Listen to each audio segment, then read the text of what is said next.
Topic 1. Canada withdraws tech tax to resume trade talks with the U.S. Canada has decided to withdraw its digital services tax on U.S. tech companies to resume trade negotiations with the United States. This tax was set to impose a 3% revenue tax on major tech firms like Amazon, Google, and Meta, retroactive to 2022. However, former President Donald Trump criticized the tax as a direct and blatant attack on the U.S., leading to a halt in trade talks. With the tax retracted, both countries have agreed to resume negotiations to finalize a new trade agreement by July 21, 2025. This decision is seen as a victory for Trump and large tech companies, as Canada aims to strengthen its economic and security ties with the U.S. Topic 2. China lifts ban on seafood imports from Japan.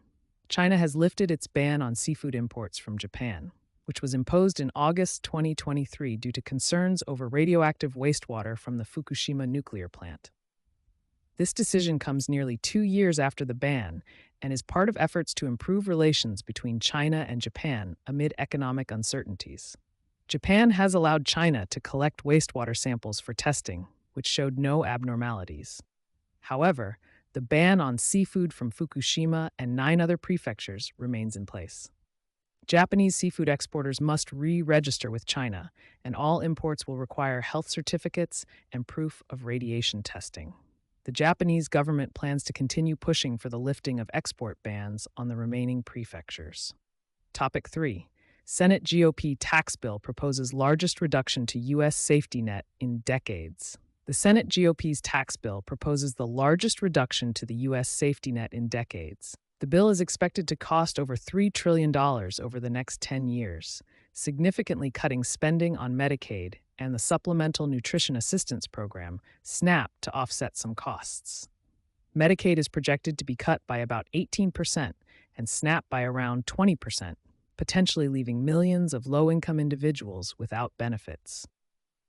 The bill introduces new requirements and restrictions for low-income individuals seeking government assistance, including new federal work reporting requirements for Medicaid recipients and stricter work requirements for SNAP.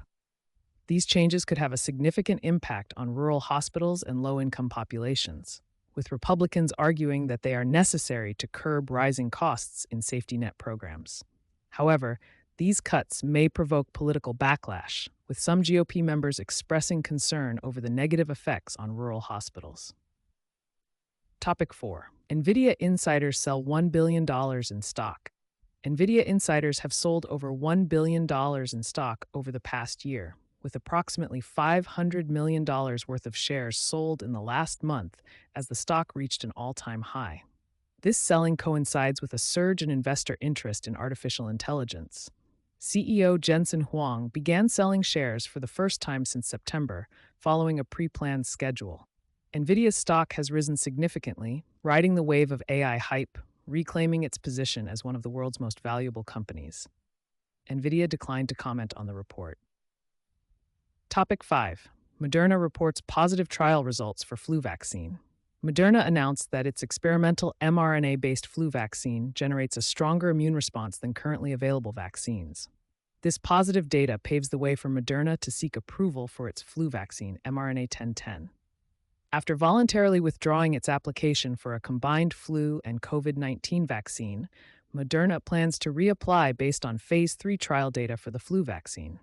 If approved, the combined vaccine could also progress, with Moderna expecting approvals for both vaccines next year.